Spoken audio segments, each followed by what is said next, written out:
Kimraha Hula Dunya, how is everyone? Fauchagu Ye Olde Scots, the Celtic podcast. On today's show in Feuchamaich and Gaidhlig, that's Let's Try a Little Gaidhlig, we're going to continue on a 25-week beginner's Gaidhlig course with lesson 16, and that's on the home and the family. Now we will talk about the Celtic Afterlife in our Celtic history segment, and you'll hear about the Irish goddess Aine in everyday Celtic ways.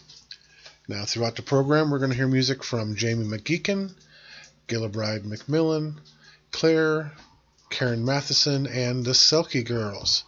And as always, it's a wee bit of Irish trivia to test your knowledge to start us off. Now, Irish writer Bram Stoker, who wrote the novel Dracula, in which city was he born? Alright, check out the Ye Olde Scot Facebook group, where you can be part of Celtic culture, post memes, ideas, tips, even criticisms. But be nice. Feuchamaich. Alright then, let's get started.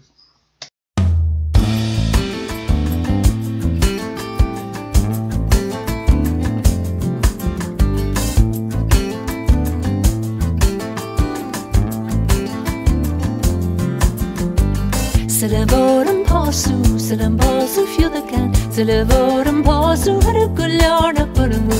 Silavorum posu, silam posu fiudakan. Silavorum posu, harukuliarna purungu. Spikkavaguna pavahir guraranana, lochstu checo green savau, erdona hedge buslan. Silavorum posu, silam posu fiudakan. Silavorum posu, harukuliarna purungu. Silavorum posu, silam posu fiudakan. Silavorum posu, harukuliarna purungu. Patu como gennig mora ekken er starjo kommer te fakken en norstu follow the lorn and luttikan.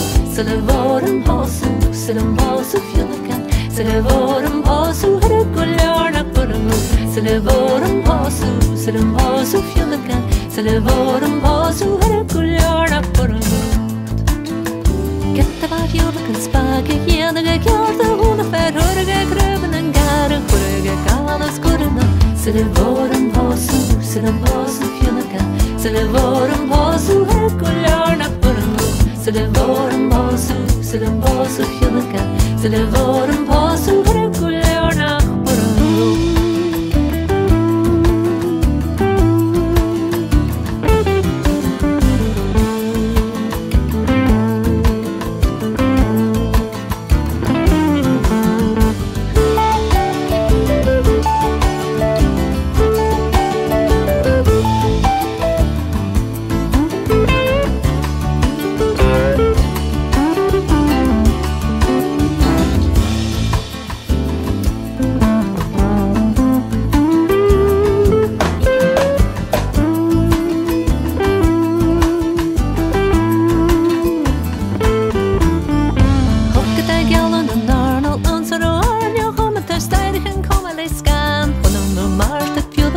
Silavorum posu, silam posu fiudakan. Silavorum posu, harukuliarna purungu. Silavorum posu, silam posu fiudakan. Silavorum posu, harukuliarna purungu. Nor heglen as lipauri nauder en talar gunachen dikkat as chachal of arnal gain of gaji of fiudakan. Silavorum posu, silam posu fiudakan. Silavorum posu, harukuliarna purungu.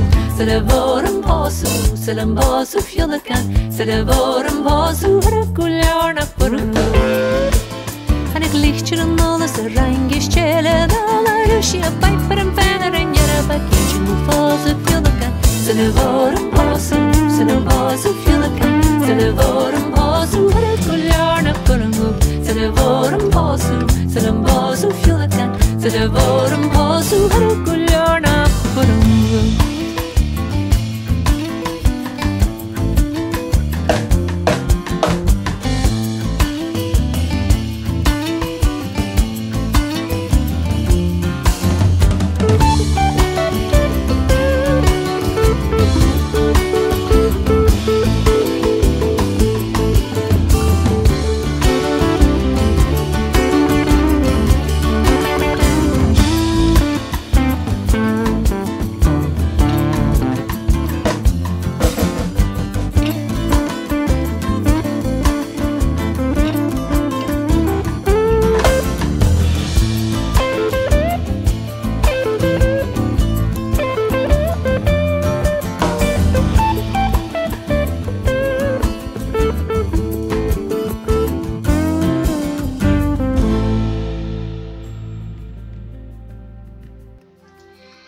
Alright, that was Solavor an Posu, and that's basically translated means I wonder if you will marry him.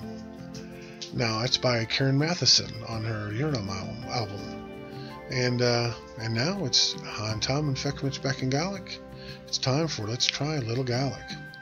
Now, I'm not an authority on the Gaidhlig language. I just love learning it. I struggle like most learners, and I want to help. What I teach comes right from well-respected Gaidhlig teachers, so I hope you find it interesting, informative, and fun. Now, I always display on the screen when I'm discussing so you can follow along. And today we're in that 25-part Gaidhlig lesson, and we're in lesson 16, and that's on home and the family. And as always, I tell you that I've got the file for the 25-part Gaidhlig lesson on the Facebook group. So if you want to download that, you can just go to the Facebook group and download it for free. All right. Now we're going to start off with Gaki, which means home.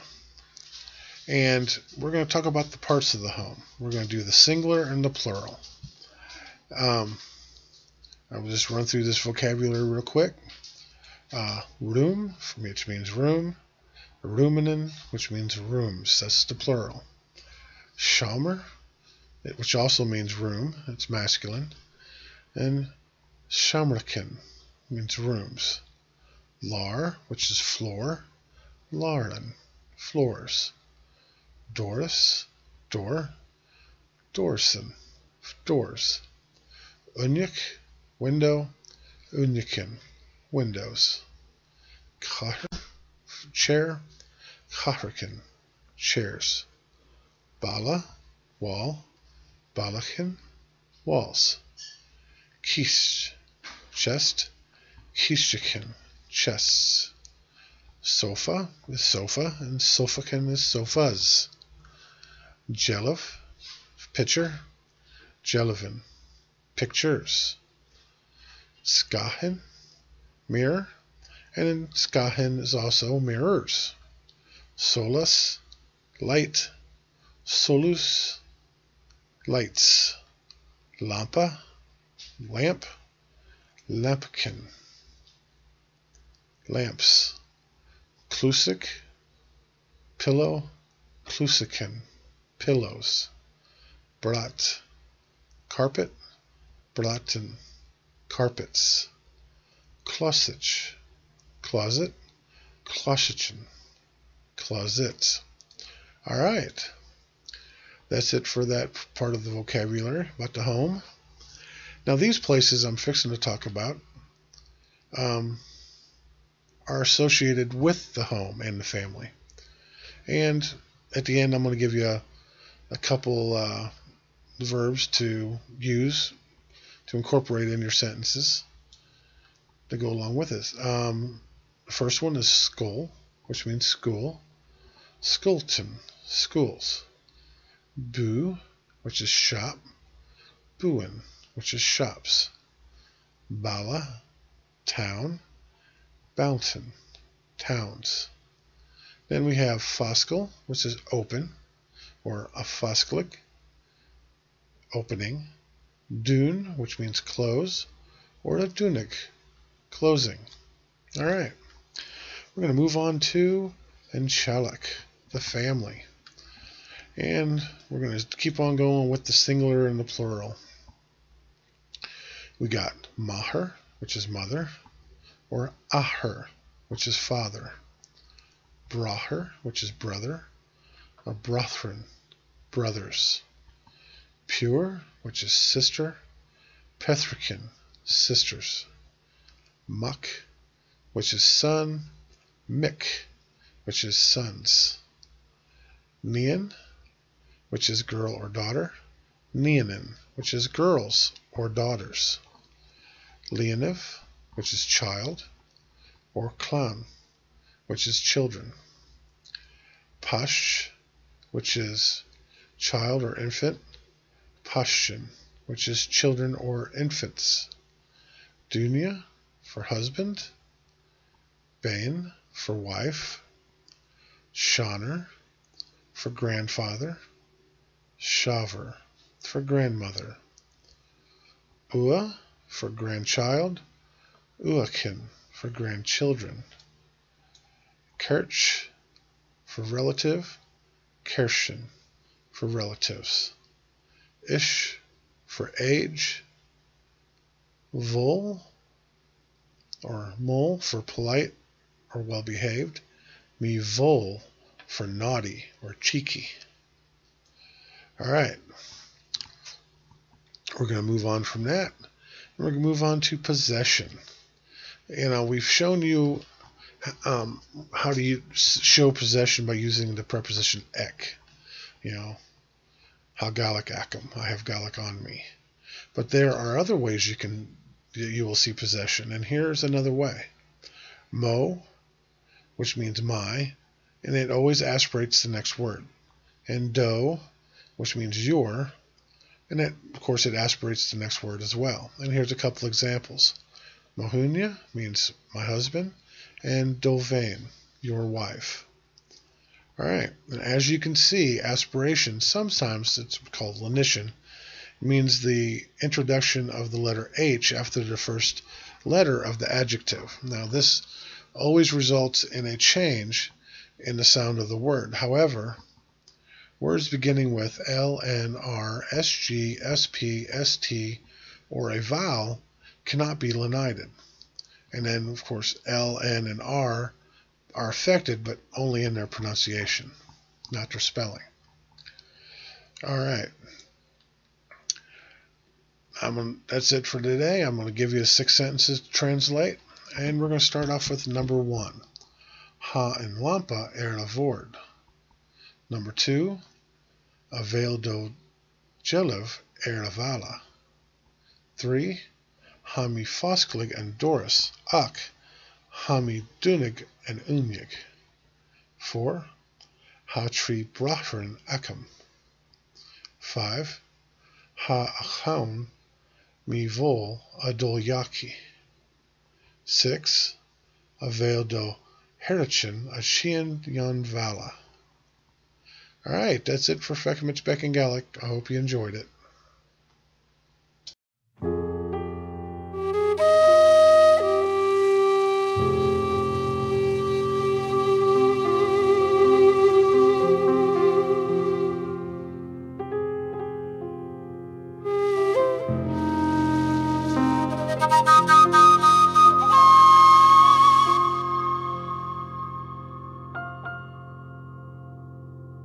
Ushtuðin je marava Sanju marahas Kana tu amada Hami kinyach maravi Achanyesh jerdu Ta gadish the skew Nom femu aradhish jadhish jadhish Femu aradi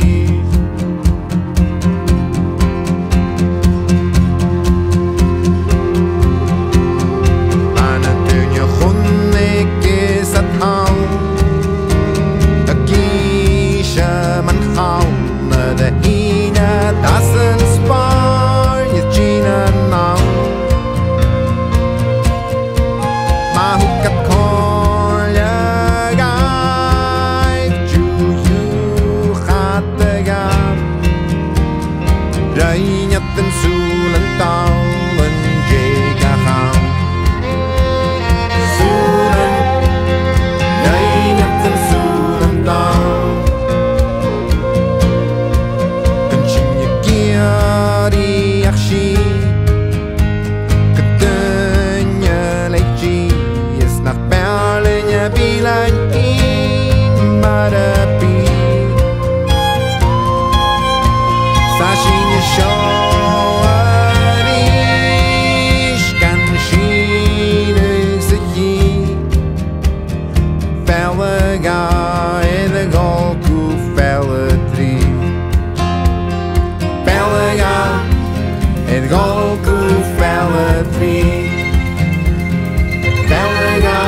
Alright, that was Fimu Ra Richt, basically translated to You Have to Say It Again by Gillibride Macmillan. Now today on Celtic History Break, we're going to talk about the Celtic Afterlife. Now the promise of life after death is very prevalent in Celtic life throughout their existence, but especially from around 700 to 500 BC. It's the period known as the Hallstatt period. And Celts had spread all over Europe to such places as Austria, Bavaria, and Bohemia. Now this idea of an afterlife is indicated in the burial of their dead, especially the nobility of their society. Some Celtic burials during this period and up to about 400 BC were very elaborate, even opulent, indicating the existence of a ruling hierarchy.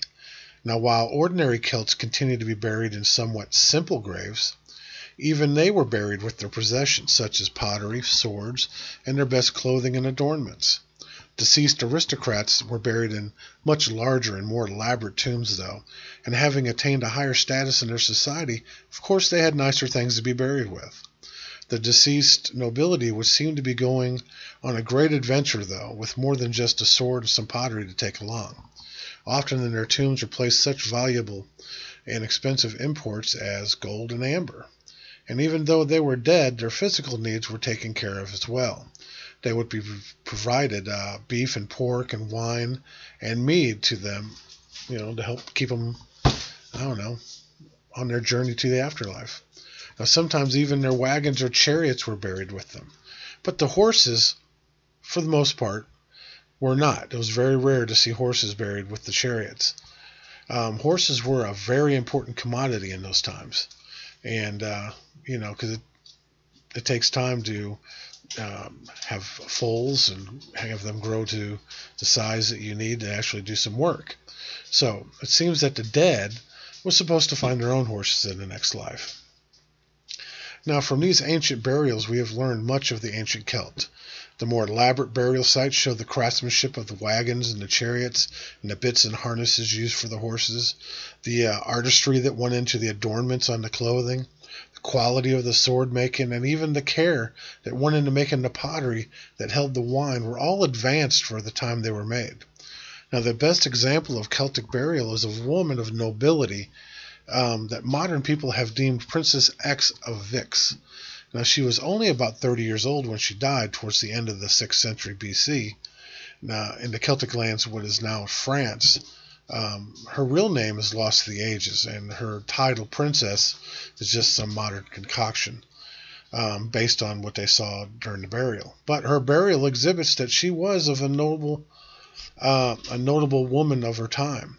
Her tomb was found near the French village of Vix in 1953. She was buried wearing brooches, a large diadem around her head. I don't know what that means, but probably a crown or something. She had been placed on a funerary wagon in the most expensive and Celtic burial known to date. Now, there were other riches placed in her tomb as well. They included amber jewelry, silver bowls, cups, and an Etruscan flagon. Such exotic treasures would have represented a wondrous royal fortune to any person of ordinary means in her society. Now, the variety of treasures she had buried with her that were imported from far-off or neighboring societies indicates that her society and those others were either friendly and kind with presence on the word of her death, or they were great trading partners, and those items were her favorite pieces. Now, all the effort that it took to exude a mineral from the earth, whether it was gold, silver, or iron, refine it for its use, make it into something, or use it to create artistic works, indicates that allowing these things to be lost in the burial of a loved one was very important, and that the afterlife was taken very seriously. Now, otherwise, they would have been dug up as soon as no one was watching. I wonder if there were dark omens or curses used to seal off the burial tombs from raiders as well. But that, of course, is a topic for another day. All right, I hope you liked the Celtic Afterlife on a Celtic History Break today.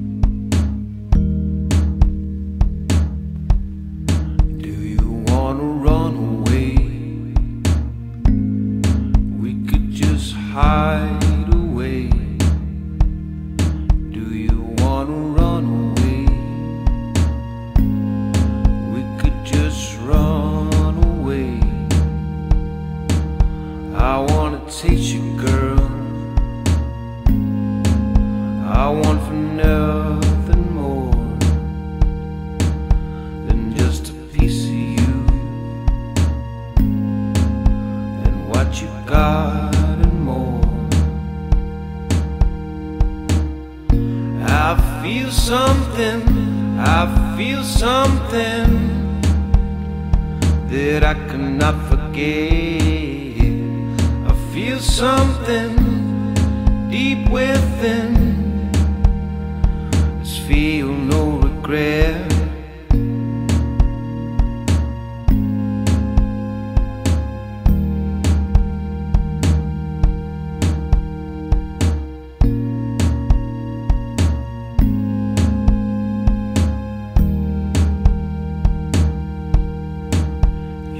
My only love,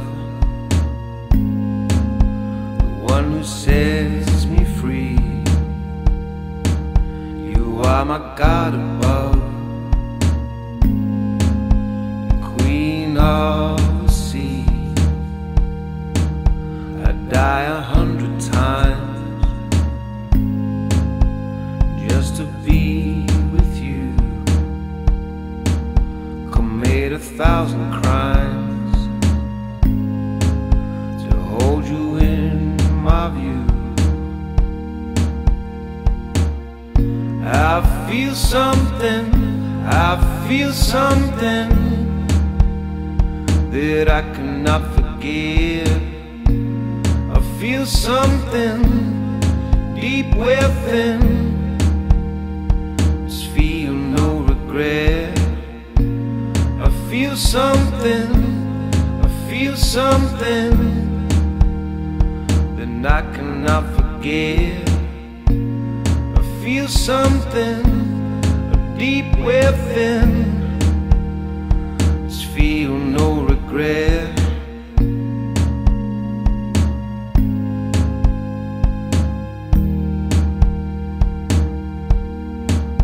If we could get it on, come again. I feel something, I feel something that I cannot forget. I feel something deep within.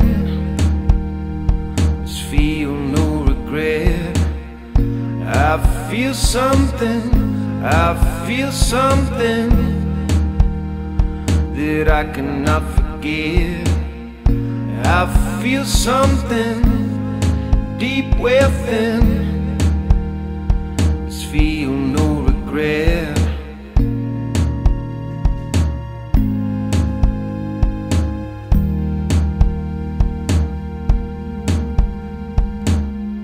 Black magic, black magic, baby. Black magic, black magic, baby. Black magic, black magic, baby. Black magic, black magic, baby. Baby, baby, baby.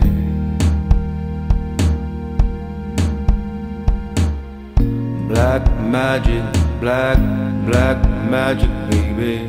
Black magic, black magic, baby. Black magic, black magic, baby. Black magic, black magic, baby. Baby, baby, baby.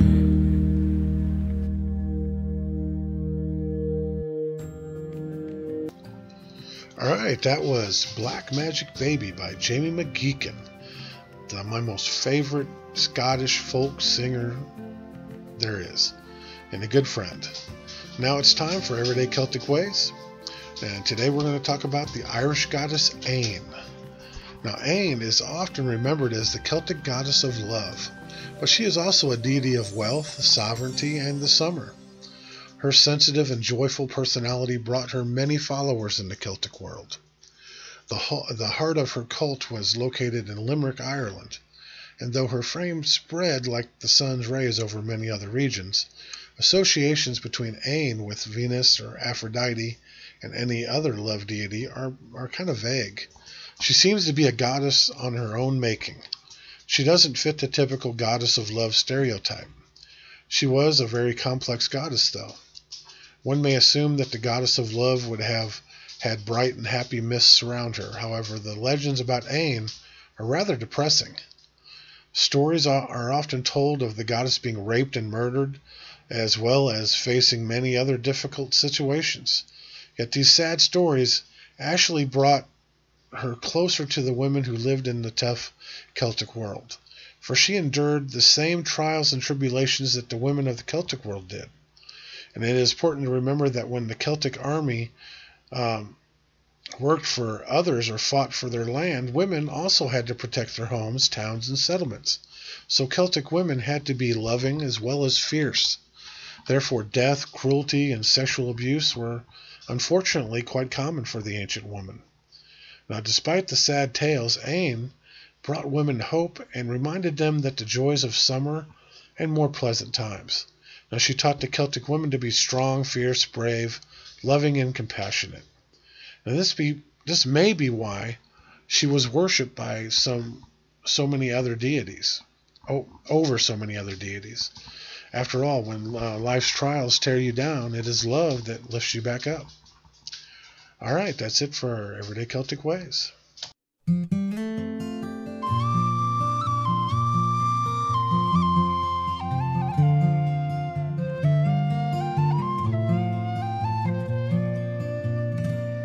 Oh, the town, it climbs the mountain and looks out upon the sea. At sleeping time or waking, 'tis there I long to be, to walk again that kindly street, the place where life began, and the boys of Barna went hunting for the wren.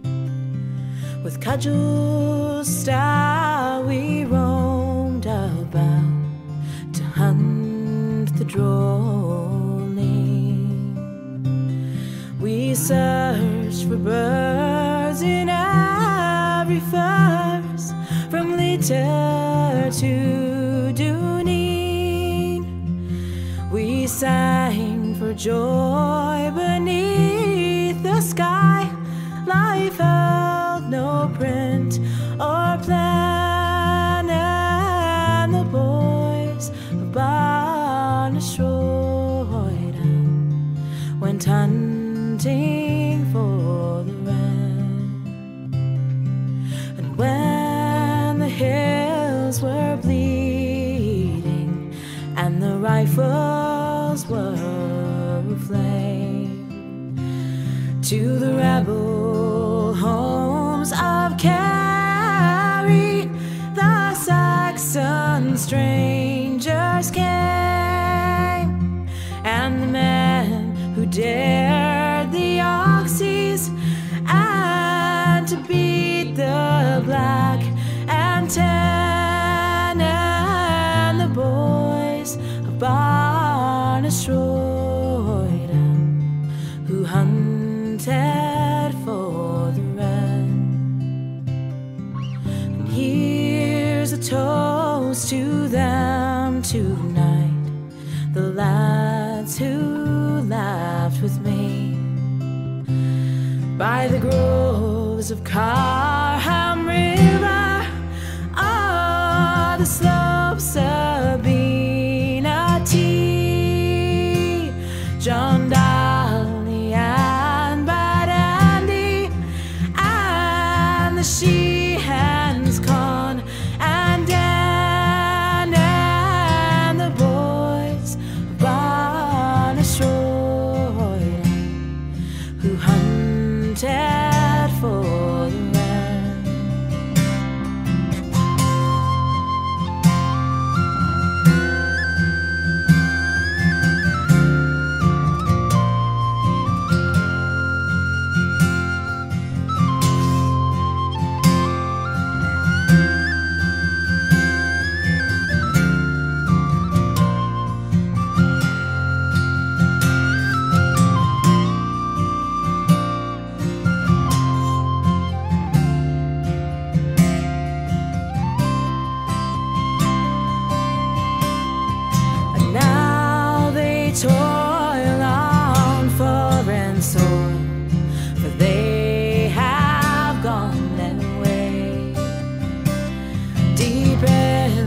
heart of London town, or over in Broadway,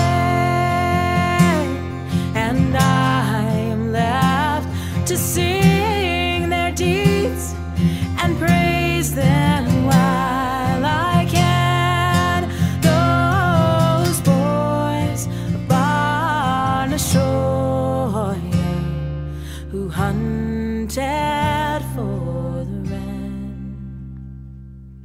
When the wheel of life runs down and peace comes over me, oh, lay me down in that old town between the hills and sea.